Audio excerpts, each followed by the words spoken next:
Hello, আসসালামু আলাইকুম। প্রিয় শিক্ষার্থীবৃন্দ, আমাদের অনেক কম্পোজিশন পড়ার অনেক কষ্ট হয়। এজন্য ৩০ টা কম্পোজিশন যেন একবারেই একটা ফরম্যাট দিয়ে হয়ে যায়। তো আমি ২টা অংশ দিছিলাম আগে, ইন্ট্রোডাকশন, কমিউনিকেশন। তো আজকে পুরোটাই আপলোড দিলাম এবং শেষে এর পিডিএফ ফাইল দেওয়া আছে।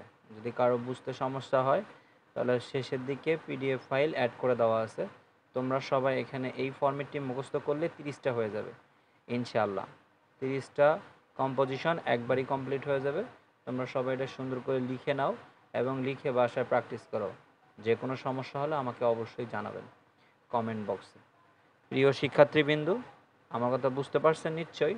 তাহলে আপনারা পড়া স্টাডি করেন, ইনশাল্লাহ ৩০টা কম্পোজিশন একটা মাত্র ফরম্যাট দিয়েই কমপ্লিট করা সম্ভব। এবং শেষে এর পিডিএফ ফর্ম দেওয়া আছে। এটা পার্ট 2। ওকে, বাই বাই, আসসালামু আলাইকুম।